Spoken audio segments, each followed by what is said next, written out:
This is Inside Indiana Business Radio for Wednesday, April 23rd, 2025. I'm Marek Mazurek. Construction has begun on a $60 million expansion project that will bring more laboratory and research space to the Science and Engineering Lab building at Indiana University, Indianapolis. The 52,000 square foot addition near North Blackford and West New York streets will feature state-of-the-art laboratory and research space, as well as a 3D bioprinter lab and support for development of wearable devices and sensors, as well as health monitoring systems. IU Indy's Vice Chancellor for Research, Phaedra Corso, said the project got funding last year and construction should finish in the summer of 2026. This building is, I think it's one of the first interdisciplinary research spaces we have here at IU Indianapolis. It's going to have arts and humanities. It's going to have chemistry and biology. And so that's pretty exciting when you bring faculty from different disciplines and put them all in one space. When it opens, the building will be home to the Convergent Bioscience and Technology Institute and the Institute for Human Health and Well-Being. Both initiatives are part of a larger $250 million investment focused on establishing the university as a leader in bioscience innovation. The building will also house the IU Indianapolis Arts and Humanities Institute and will be run by IU Research. A bill to annex about 460 acres of non-contiguous land in Madison County into the city of Alexandria was signed into law Tuesday by Governor Mike Braun. Senate Enrolled Act 491, authored by Senator Mike Gaskill, allows the city to utilize the land for an industrial park.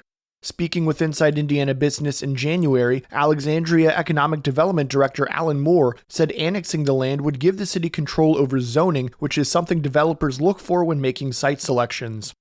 The city currently has the Alexandria Business Park, which encompasses 460 acres and is home to a bioethanol production facility operated by South Dakota-based Poet. The land set for annexation goes beyond the park's borders, not far from State Road 28.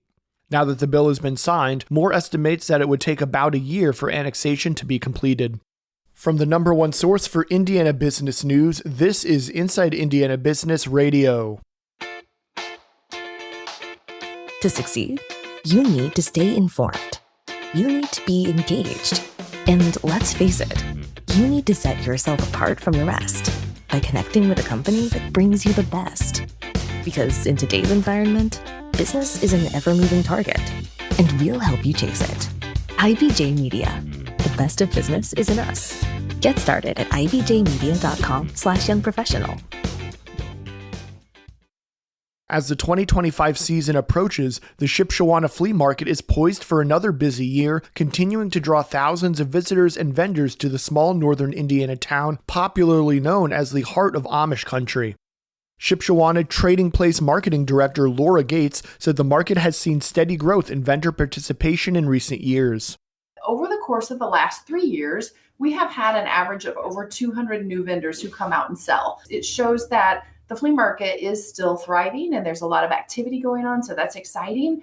With over 700 spaces available, Gates said the market usually runs at about 85% throughout the season, but usually reaches 100% capacity on Memorial Day. That still equates to more than 500 vendors on the market on a typical day. Patrons have to pay $5 for parking to help cover the overhead costs like toilet supplies and groundskeeping. To improve accessibility, the entire market will be relocated to the east side of the road this year, consolidating parking and vendor areas. Launched over a century ago in 1922 as just a livestock auction, Gates said the flea market organically developed about 25 years after the Shipshewana Trading Place was formed. The region's deep agricultural roots remain central to the market's identity.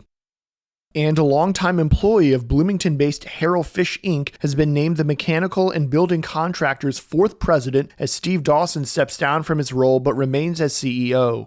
Jeff Miller most recently was director of virtual construction, started at the company in 2007 as a project manager shortly after graduating from Purdue University. By 2014, he had established the company's virtual construction division, joined the leadership team 4 years later, and in 2024 became a member of the executive team. Steve Dawson will continue his daily involvement as the company's CEO with a focus on vision, strategy, and culture, the company said. The founder of a gluten-free line of snacks, Jennifer Weesey, is this week's guest on the Business and Beyond podcast with Gary Dick, presented by PNC. a weekly conversation with high-profile Hoosiers in business, sports, entertainment, and beyond. Available now from your favorite podcast provider. I'm Mark Mazurek for Inside Indiana Business Radio On Demand.